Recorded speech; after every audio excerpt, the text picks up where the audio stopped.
Bonjour, bienvenue à toutes et à tous. Merci de nous rejoindre pour ce début d'année 2026 et pour ce nouveau webinaire Génopsy. Aujourd'hui, on va aborder l'intérêt de l'intelligence artificielle pour dépister et personnaliser le soin dans les maladies rares en psychiatrie. Alors, on va s'intéresser à ce sujet parce que l'intelligence artificielle apparaît comme un sujet de pointe avec beaucoup de promesses en termes d'amélioration des parcours, en termes d'amélioration des soins et aussi beaucoup de questions en ce qui concerne peut-être des limites éthiques, de responsabilité partagée. Et pour nous en dire plus à ce sujet aujourd'hui, on accueille avec nous Dr Evan Gouy, qui est médecin généticien au CRMR de Lyon, qui est expert en pédagogie et passionné par les enjeux du numérique en santé. Alors avant de lui laisser la parole, je vous reprécise que ce webinaire est enregistré. Donc si vous ne souhaitez pas que votre image apparaisse lors des rediffusions, merci de bien vouloir couper votre caméra. Pour les questions, merci de bien vouloir garder vos micros coupés pendant la présentation. Si jamais vous avez des questions durant la présentation, n'hésitez pas à pardon, les écrire dans le chat qui se situe en bas de votre écran. Et sinon, on vous laissera la parole à la fin de la présentation. Voilà, sans plus tarder, Docteur Gouy, c'est à vous. Merci Docteur Boirou. Bonjour à tous et toutes. Comme le Docteur Boirou m'a déjà présenté, je ne vais pas en rajouter une couche. Simplement vous dire qu'effectivement j'ai le plaisir de vous présenter ce webinaire. Alors l'idée, finalement le public est large, c'est d'être le plus pratico-pratique possible et le plus simple. Donc je ne vais pas vous faire un cours d'intelligence artificielle. Déjà on n'aurait pas le temps en 20 minutes, mais l'idée voilà, c'est que ce soit le plus clair possible. Sans plus attendre, le plan finalement de ma présentation, je vais déjà un petit peu vous parler de ce que c'est que l'intelligence artificielle et pourquoi s'en servir en psychiatrie et en maladies rares. Ensuite, c'est vraiment en pratique avec l'exemple voilà, du foisonnement des données qu'on a en médecine et dont on peut se servir dans le cadre des maladies rares. Quelques précautions, ça revient à ce que disait le docteur Boirou sur la question de l'éthique, la responsabilité, et puis quelques points de conclusion. Donc encore une fois, en 20 minutes, on ne peut pas faire tout, mais comme tous les sujets de webinaire, voilà, l'idée c'est vraiment d'être le plus euh, synthétique et efficace possible, mais évidemment, je répondrai au maximum de vos questions autant que possible. À préciser quand même qu'effectivement, comme je suis passionné de numérique, après, je suis pas moi-même spécialisé en intelligence artificielle, au sens où je ne programme pas d'intelligence artificielle, en tout cas pas à l'heure actuelle. Donc, il y a certains éléments techniques sur lesquels je pourrais pas forcément répondre, mais j'ai plutôt un avis d'utilisateur. Donc, pour commencer, tout d'abord, finalement, l'intelligence artificielle, c'est quoi? Alors volontairement, je vais faire ce qu'on appelle un mensonge pédagogique, c'est-à-dire que je vais vous simplifier grandement ce que c'est. On a considéré finalement que l'intelligence artificielle, c'est juste un système qui est capable de reproduire des capacités cognitives. Alors en réalité, des capacités cognitives de l'humain.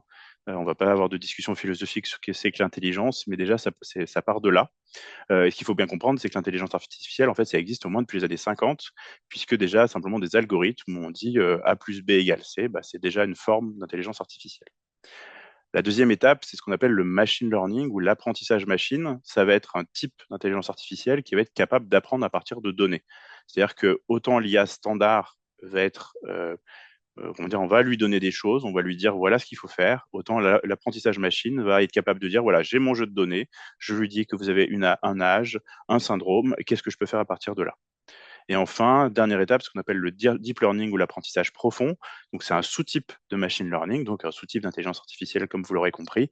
Et pour le coup, c'est un sous-type qui est capable d'apprendre à partir de ce qu'on appelle des données non structurées.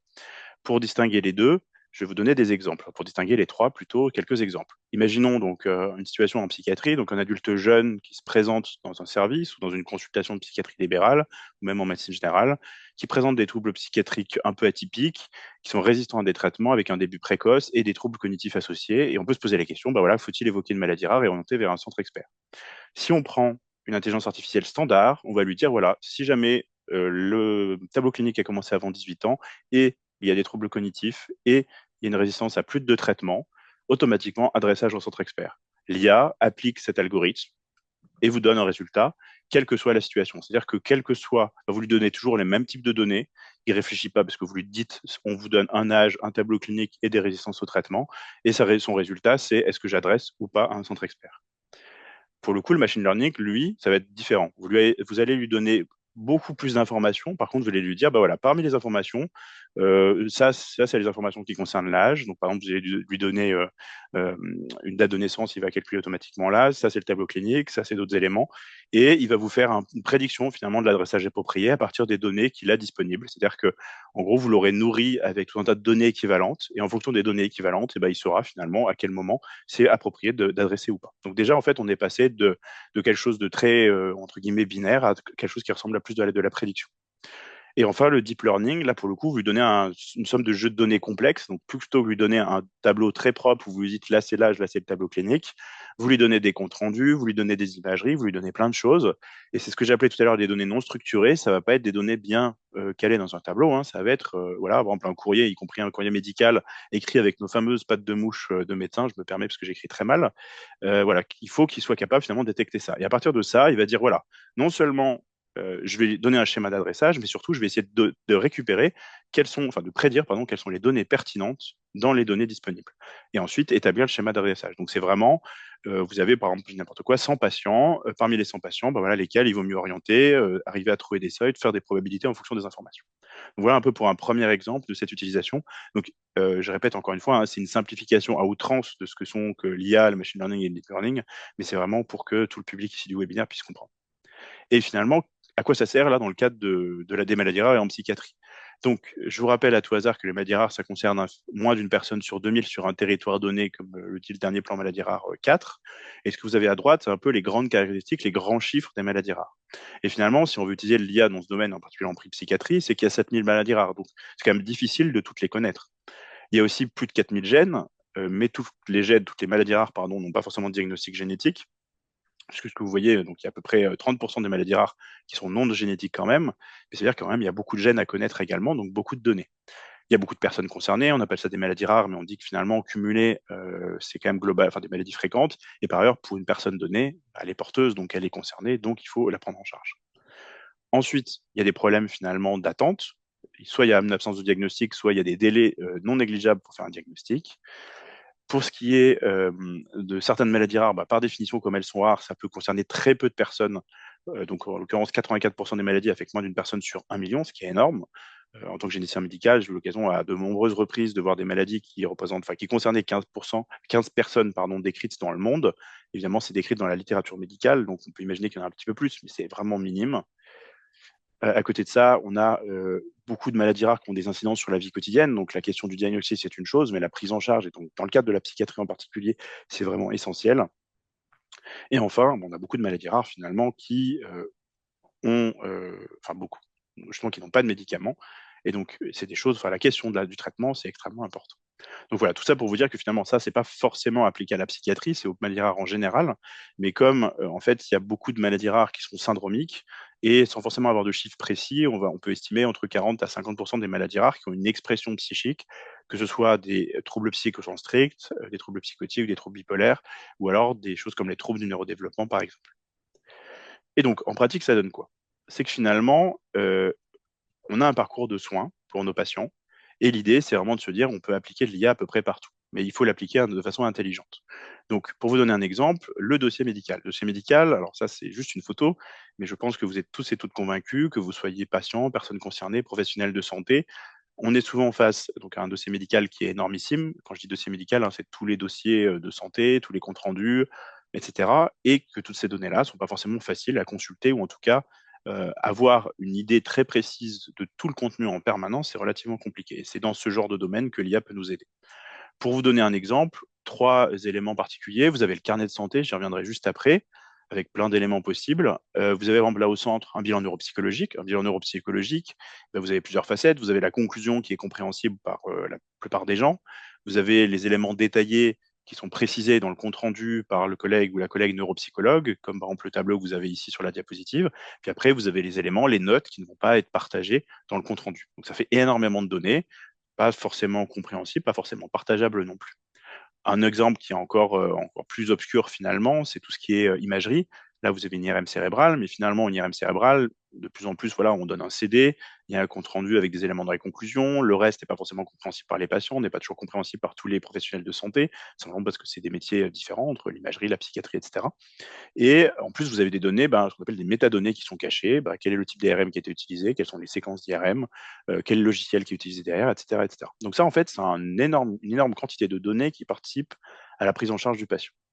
Pour donner un exemple concret sur le carnet de santé, qui peut servir en maladie rare, en psychiatrie, en génétique, pour le carnet de santé nouvelle version, par exemple, dans la période périnatale, on note le nom, le prénom, la date de naissance des parents. Ça, c'est des choses qu'on va redemander, en nouvelle consultation, que ce soit d'un point de vue administratif ou par exemple quand on veut faire de la génétique. On peut demander aussi le poids ou la taille. C'est des choses qui sont déjà notées en fait dès le début et on pourrait éventuellement réutiliser par la suite sans avoir besoin de redemander, sans compter évidemment l'identité-vigilance. À droite, là, vous avez une facette de l'évaluation du développement. C'est la partie d'évaluation entre 16 et 18 mois dans le carnet de santé. On peut demander est-ce que l'enfant marche ou pas à l'âge, juste avant 18 mois. On se pose la question, s'il y a un problème de marche, c'est s'il y a un enfant qui ne marche pas de façon autonome après 18 mois. En fait, c'est marqué dans le carnet de santé. Donc, on pourrait imaginer qu'on extrait finalement cette donnée grâce à l'intelligence artificielle. Et donc, finalement, tout ça, c'est plein de données individuelles. Donc, on peut se poser la question, finalement, comment synthétiser ces données? Et je vais vous donner quelques applications dans le cadre de la psychiatrie. Par exemple, si une extraction est ajustée aux besoins cliniques. Toutes les données que je viens de vous dire ne sont pas utiles à tous les moments pour tous les professionnels. Par exemple, un psychiatre aura peut-être plus besoin d'avoir l'ensemble des symptômes qui ont été décrits pour le patient, alors qu'un généticien va plus avoir besoin des antécédents familiaux. Évidemment, je caricature. Par exemple aussi, j'imagine que un collègue infirmier ou une infirmière ait fait donc une prise de sang à un moment donné et noté que dans le contexte de la prise de sang, peut-être que le patient avait un trouble du comportement, mais il ou elle a été apaisé parce qu'on lui a montré une vidéo, parce qu'on lui a fait faire un dessin, etc. Et ça va être noté dans notre logiciel hospitalier, mais ça ne va pas forcément être repris quelque part dans un courrier. Et cette information qui est quand même précieuse pour le bien-être du patient, pour la bonne organisation des soins, ça ne va pas forcément être partagé. Ensuite, on peut repérer des données manquantes ou incertaines. Typiquement, est-ce que telle analyse a été faite ou pas? Si il y a des informations qui ne sont pas forcément claires. Donc ça, c'est pareil, on peut éventuellement les extraire. Reconstruire une chronologie, on note énormément de choses dans tous les bilans, les symptômes, comment ils ont évolué, quels traitements ont été réalisés et surtout, pour ce qui nous concerne, par exemple, dans les troubles du comportement, les traitements. Quel traitement a été utilisé, pendant combien de temps, à quelle dose, est-ce que ça a été efficace ou pas? Et ça, c'est des choses qui sont notées, mais qui ne sont pas forcément faciles à synthétiser par l'œil humain. Et enfin, identifier des hypothèses diagnostiques. Et c'est typiquement le cas en psychiatrie ou en génétique. Quand on a des hypothèses diagnostiques, on les note dans le compte rendu, mais parfois ça peut être diffusé finalement sans forcément que ce soit confirmé et ça peut créer des incompréhensions. Si on les note pas, c'est pas partagé non plus. Et on peut en avoir plusieurs le temps que le diagnostic se pose et c'est toujours un petit peu compliqué. Donc c'est important potentiellement de pouvoir l'explorer. Et aussi, donc ces données individuelles, ça peut aider à transmettre. Donc finalement, là, je vous parlais plutôt des éléments qui peuvent servir à faire un diagnostic, par exemple.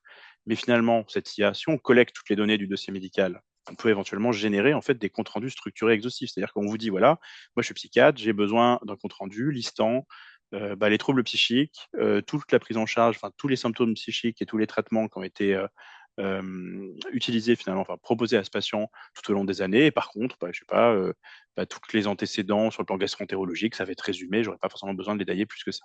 Mais que ce soit finalement aidé par l'intelligence artificielle. On peut se poser la question de la lisibilité, c'est-à-dire qu'en fait, quand on fait des comptes rendus, on peut passer des heures en fait à faire des comptes rendus le plus expliqués possible, mais parfois, on utilise un vocabulaire qui est pas forcément très clair, ou alors il y a un vocabulaire qui a changé parce que les nomenclatures ont changé, ou alors parce qu'en fait, on se comprend pas forcément entre différents professionnels de santé, et aussi, on oublie parfois qu'un compte rendu, il doit être tout à fait clair aussi pour nos patients et les personnes concernées.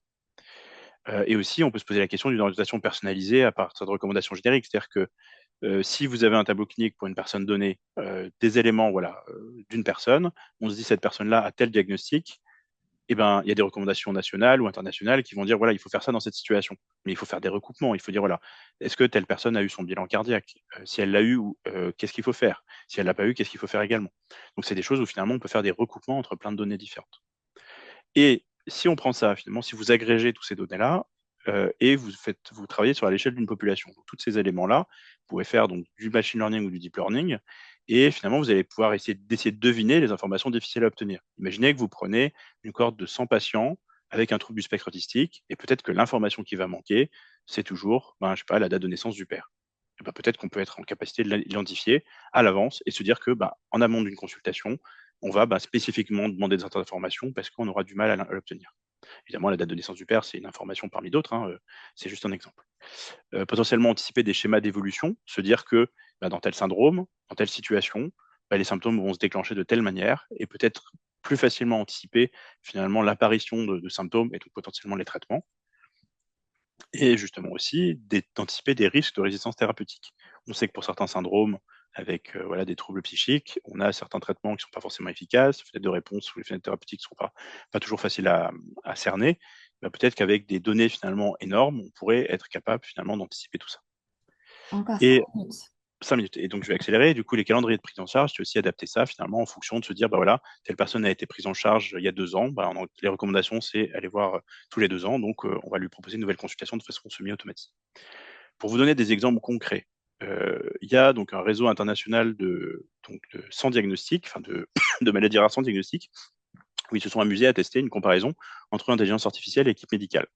Dans ce cadre-là, en fait, ils ont vu que ce qu'on appelle les modèles de langage large, comme ChatGPT que vous devez probablement connaître, avaient tendance à diagnostiquer autour de 10 à 13 alors que l'équipe médicale faisait des diagnostics à 6 Alors, c'est pas grand-chose, mais quand même une petite différence. Avec, en fait, à partir des mêmes données. C'est-à-dire que vous prenez les mêmes dossiers médicaux. D'un côté, vous les donnez à l'IA, de l'autre côté, c'est l'équipe médicale qui les lit. Donc ça, c'est un petit exemple donc, qui concerne les maladies rares en général.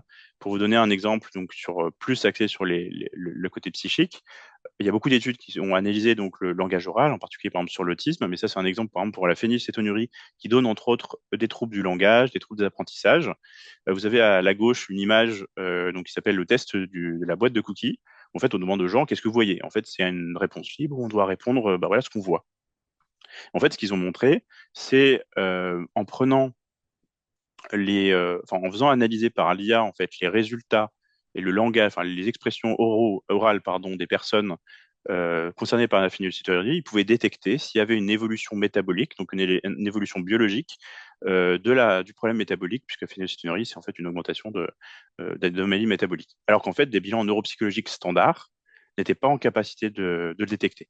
Vous voyez, ça c'est des petites finesses finalement que l'IA est capable de faire. En fait, l'IA va détecter ce qu'on appelle des signaux faibles que l'œil humain ne va pas forcément être capable de détecter. L'œil humain ou des bilans neuropsychologiques. Quelques précautions justement pour aller vite, c'est finalement la question de l'éthique et du juridique. C'est-à-dire que c'est qui est responsable dans cette affaire? Est-ce que c'est toujours le professionnel de santé qui va s'en servir ou est-ce que c'est la personne qui va concevoir l'IA? On peut clairement se poser la question parce que parfois, voilà, on ne sait pas forcément comment ça marche. Et justement, une question de transparence. On parle souvent d'effet black box en IA, effet boîte noire, c'est-à-dire que finalement, plus vous descendez dans la gamme dont je vous parlais, donc intelligence artificielle, globalement, on connaît comment ça marche. Deep learning, globalement, on sait un peu moins comment ça marche parce que c'est donc elle, entre guillemets, qui fonctionne toute seule. Et en fait, il faut quand même se poser la question, je me permets un trait d'humour là-dessus, c'est que finalement, est-ce que vous savez vraiment comment fonctionne votre collègue de travail ou votre médecin? Il y a quand même un effet black box aussi entre êtres humains.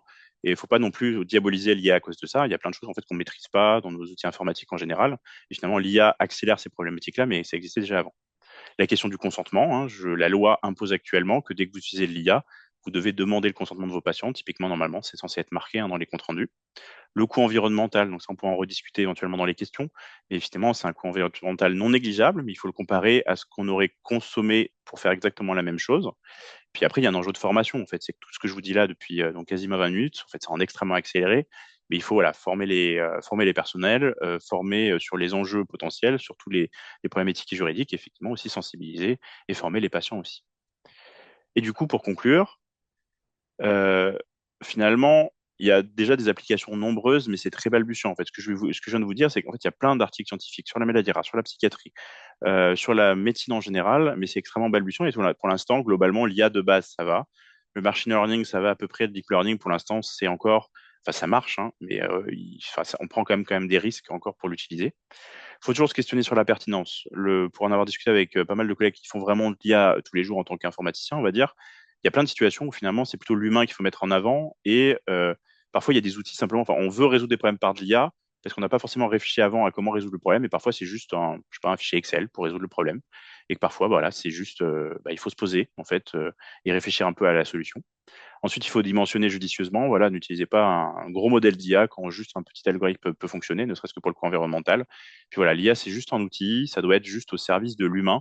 Entre autres, voilà, c'est pas censé décider. Il faut quand même quelqu'un qui décide, que ce soit la personne concernée, le patient, le professionnel, etc. Voilà, je vous remercie pour votre attention. J'espère que j'étais à peu près clair. Et comme vous l'avez remarqué, voilà, c'était difficile de vraiment se concentrer que sur la psychiatrie, parce qu'en fait, il n'y a pas forcément beaucoup de choses dans psychiatrie, maladie rare et intelligence artificielle. C'est toujours balbutiant et qu'en fait, la majorité de ces questions couvrent encore la majorité des disciplines de la médecine. Merci pour votre attention. Merci beaucoup, docteur Gouy. C'était vraiment une super présentation très éclairante sur le sujet. Alors, je suis désolée parce qu'en début de présentation, je vous ai dit que vous pourriez noter vos questions dans le chat. Alors, malheureusement, la fonction chat n'est pas activée. Donc, si vous avez des questions, merci de lever la main. Et bien sûr, vous pourrez actionner vos micros dès qu'on vous donnera la parole pour poser vos questions. Donc, s'il n'y a pas de questions brûlantes, moi, docteur, oui, je voulais vous demander, parce que vous avez cité qu'il y avait des articles en cours, est-ce qu'à votre connaissance, il y aurait des programmes de recherche là actuellement qui cibleraient un petit peu les possibilités IA, psychiatrie, Alors, agrégation de données? ce qui est, je trouve, le plus en vogue actuellement, même si j'ai un peu du mal à voir à quel point il y a des projets de recherche lancés, ce qui marche beaucoup, je pense, c'est les analyses vocales.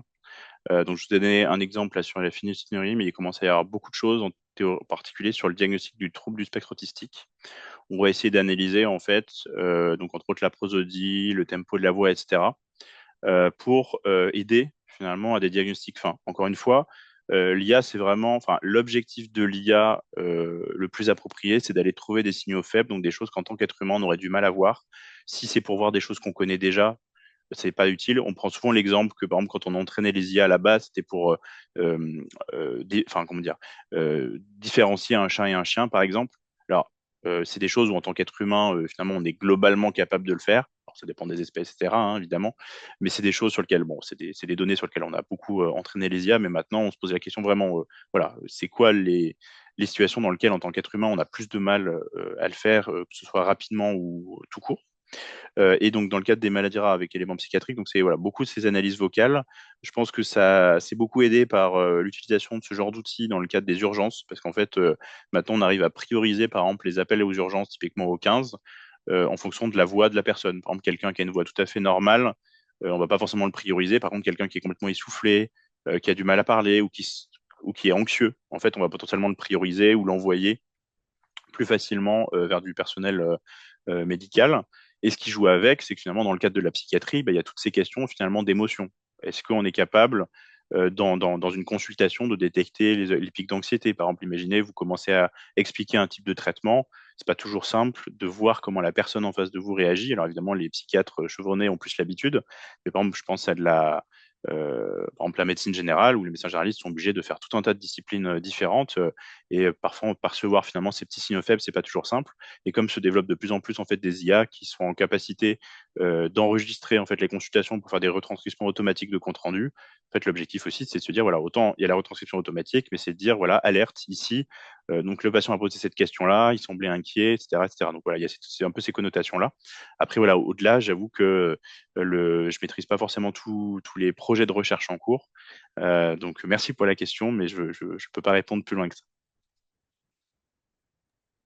Merci beaucoup. Est-ce que quelqu'un souhaiterait poser une question?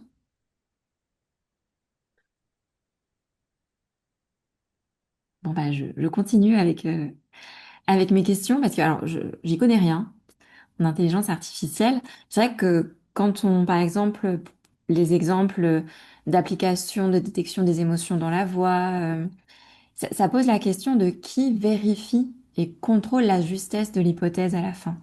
Parce que c'est l'humain qui pose une question, c'est l'humain qui reçoit la réponse, c'est l'humain qui doit contrôler en termes de responsabilité, hein, la véracité de cette réponse. Mais comment on fait quand il n'y a pas d'absolu et quand l'IA parfois nous donne des résultats qui peut-être en tant qu'humain nous paraissent aberrants, alors que peut-être c'est une vérité, juste on l'a pas envisagée. Alors, sur cette question-là, en fait, je pense on pourrait partir très longuement sur la question sur la question de l'intelligence.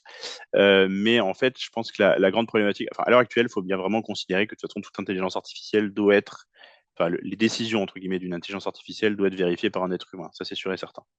Après, justement, il faut distinguer deux choses. C'est que finalement, il y a des intelligences artificielles en recherche, typiquement les exemples que je vous donnais sur le trouble du spectre autistique. Les études, en tout cas, que moi j'ai eu l'occasion de voir, montrent que c'est intéressant, ça peut être vachement utile dans le futur, mais qui a encore besoin d'explorer plus en avant. Parce qu'en fait, ce qu'il faut bien comprendre, typiquement dans les questions de deep learning, c'est qu'en fait, vous leur les fournissez en données et en gros, vous leur dites débrouillez-vous hein, pour simplifier. Et c'est comme à votre voisin de bureau, vous n'avez pas lui décortiquer le cerveau pour savoir comment il a pensé. Mais votre voisin de bureau, votre voisine de bureau, il a son expérience, il a vu tout un tas de patients, il a testé tout un tas de grilles, par exemple, de diagnostics, et il va trancher d'une certaine manière. Donc, déjà, il y a ça, c'est que déjà, il faut vraiment considérer ça. Bon, moi, c'est mon côté ingénieur pédagogique qui parle, hein, c'est que la question de comprendre la connaissance, ce qu'on appelle le know-how en éducation médicale, c'est savoir ce qui fait quoi, enfin, qui sait quoi en tant que professionnel de santé. C'est pas toujours facile, finalement, de se dire à quel point je peux faire confiance aux collègues. Je suis désolé de formuler comme ça, hein, mais c'est quand même, voilà, il n'y a pas que l'IA qui pose ce problème-là. Après, pour la question de l'IA, c'est qu'effectivement, à l'heure actuelle, l'IA va pas vous dire non, non, tu as complètement tort, reste dans ton bureau, moi je vais faire la consultation. En tout cas, à l'heure actuelle, c'est pas ça. Peut-être un jour quand il y aura à la fois les robots et l'IA en même temps, on verra bien. Mais en tout cas, pour l'instant, c'est pas d'actualité. Et du coup, je pense qu'il faut aussi voilà, avoir un principe très humain, c'est de se dire que voilà, si je suis d'accord et qu'effectivement ça corrobore, faut le voir comme un soutien, c'est-à-dire, dire effectivement, voilà, ce diagnostic-là ou ce traitement, ça me paraît adapté. Et en plus, j'ai l'outil d'intelligence artificielle qui va dans mon sens, bah ok. Si par contre ça sonne totalement aberrant, bah là c'est l'occasion typiquement d'en rediscuter avec des collègues, de vérifier, de voir aussi comment fonctionne l'IA. Donc là, c'est un peu délicat parce que pour peu que vous ayez une IA vraiment boîte noire, pour lequel le fonctionnement est un peu difficile à expliciter, c'est tout de suite plus compliqué, mais c'est en fait tout l'enjeu. C'est-à-dire que toutes les entreprises privées qui vont développer des IA, qui vont les diffuser donc, dans les établissements, il va falloir être très précautionneux sur finalement savoir vraiment à quel point vous allez être responsable finalement si jamais l'IA dit une bêtise parce que vous n'auriez pas forcément compris comment ça fonctionne. Voilà un peu une réponse, une tentative de réponse en tout cas. Merci beaucoup, c'est super intéressant parce que ça soulève, avec la métaphore, avec le collègue, vraiment la question de l'apprentissage de la confiance dans la décision, de la confiance dans l'utilisation des données. Et en termes très pratico-pratiques, si on se projette un petit peu dans des utilisations qui pourraient faciliter les parcours, comme la complétion d'un dossier MDPH automatique, par exemple. Hop, on a le compte rendu, ça génère le dossier MDPH, c'est envoyé direct, décision directe. Je pense que ça faciliterait beaucoup la vie des personnes concernées. Qu'est-ce qui aujourd'hui empêche qu'on fasse ça?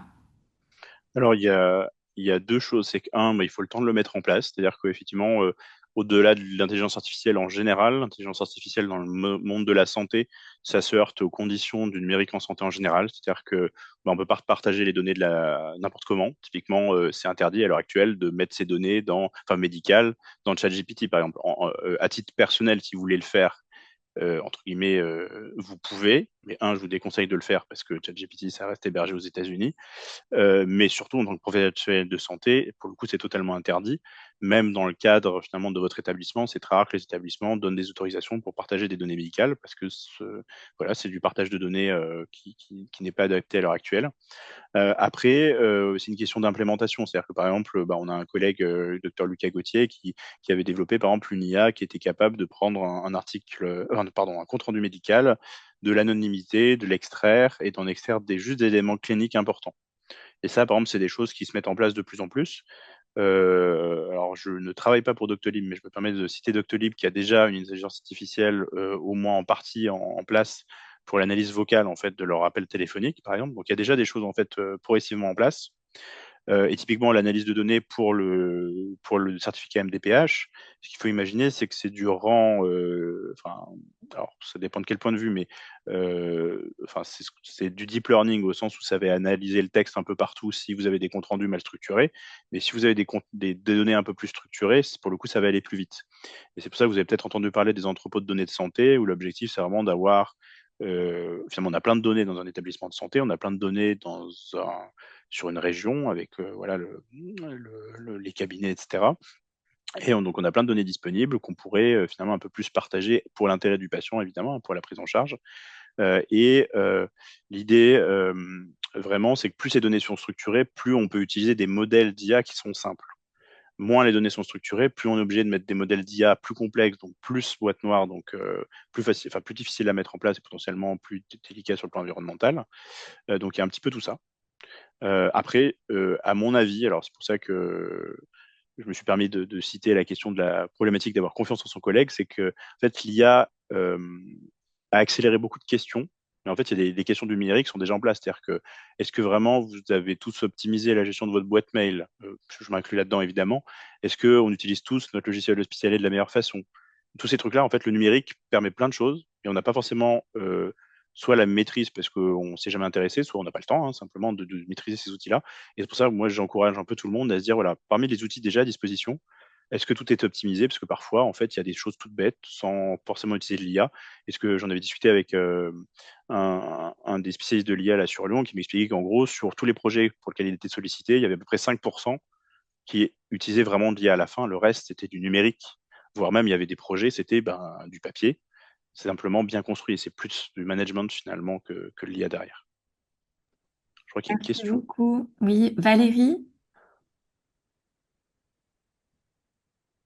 n'hésitez pas à intervenir, Valérie, si vous avez une question. Oui, pardon, je mettais mon micro.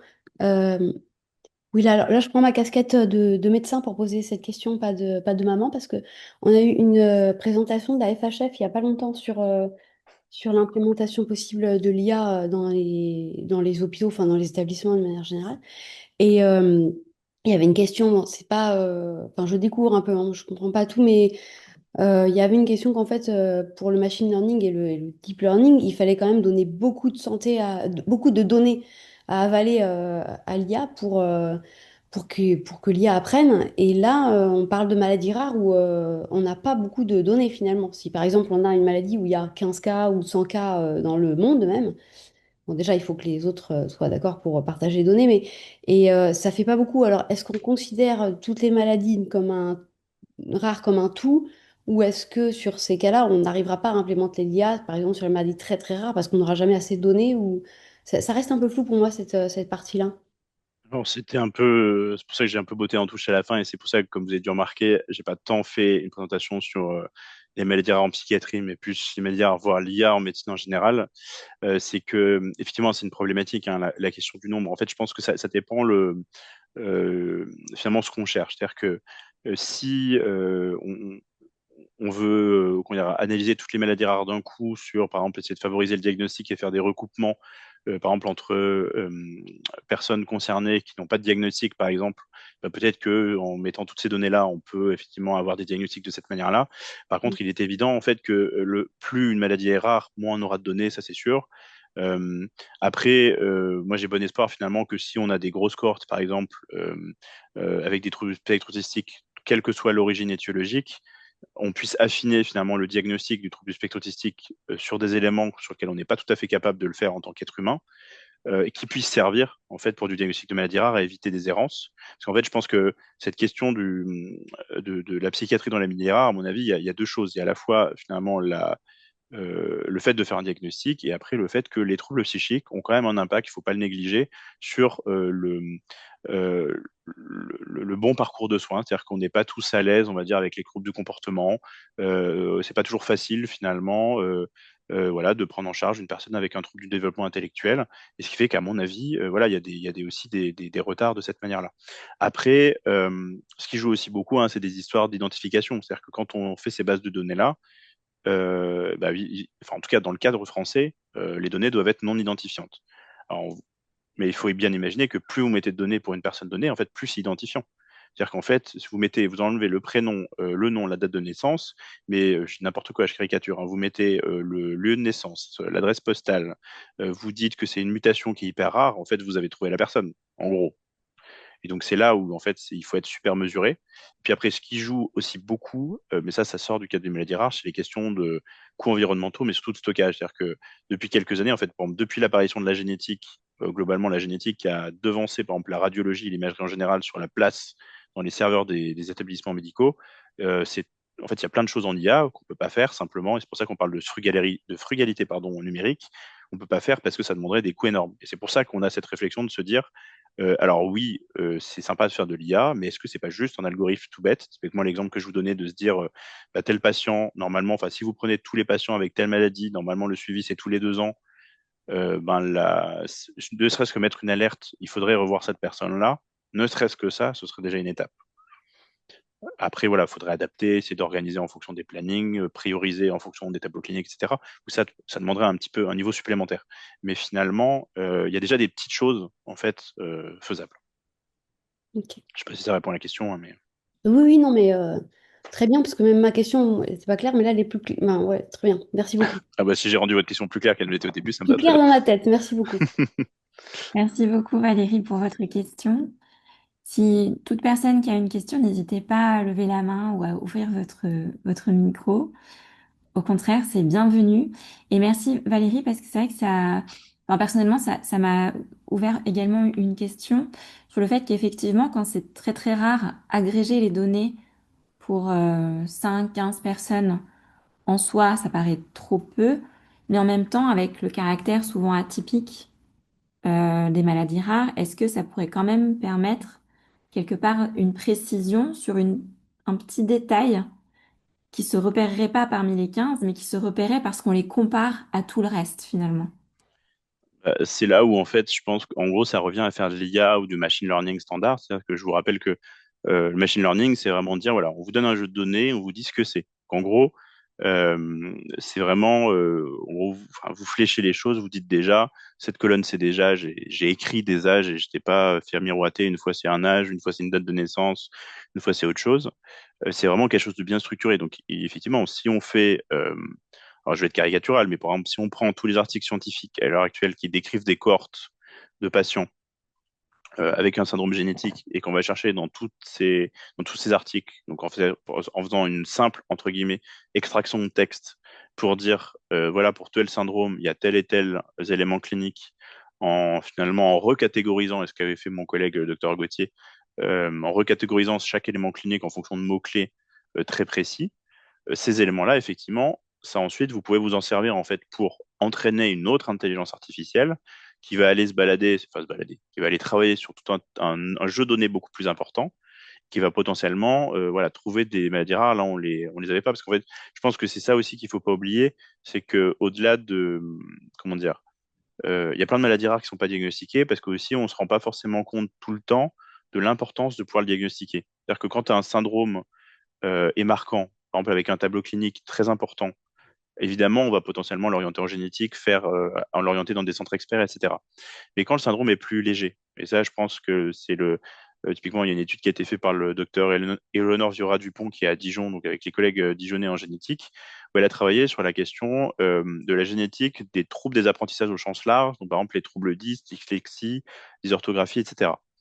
Il est évident que si on fait de la génétique médicale, historiquement, il y avait des questions, par exemple, de prénatal. On va pas faire de prénatal sur de la dyslexie. En tout cas, à l'heure actuelle, c'est pas dans l'air du temps et j'espère que ça restera comme ça. Par contre, c'est un enjeu hyper important de pouvoir dire à quelqu'un, oui, vous avez une dyslexie, oui, toute votre famille, globalement, en a une. Peut-être qu'il y a un élément en fait génétique qui se balade et c'est peut-être des outils comme de l'IA qui vont nous aider à faire ça. Je dis pas qu'on va pas réussir à le faire tout seul, hein, mais je pense que dans la masse de données qu'on a, ça peut nous permettre finalement d'accélérer les choses. Et donc, enfin, je me répète hein, par rapport à ce que je disais tout à l'heure, c'est-à-dire que vous avez compris, moi je suis plutôt fan de numérique, mais ce qui m'intéresse surtout dans ces outils-là, c'est que derrière, en fait, on gagne du temps. Et c'est peut-être un des messages que j'ai oublié de dire, c'est qu'on gagne du temps et ce temps, c'est potentiellement pour faire de l'humain, c'est pour appeler un collègue pour dire, bah voilà, j'ai vu tel patient, toi, dans le cabinet libéral, tu n'as peut-être pas le temps de t'occuper de tout ça, mais voilà, je te donne ces informations-là parce que on a plus d'infos de notre côté, etc. Donc c'est vraiment là l'enjeu et c'est pour ça que tout ça c'est important au-delà des questions voilà, écologiques qu'il faut évidemment enfin, poser.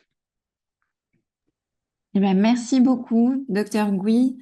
C'était le mot de la fin. Merci encore pour votre présentation. Merci à tous pour votre présence.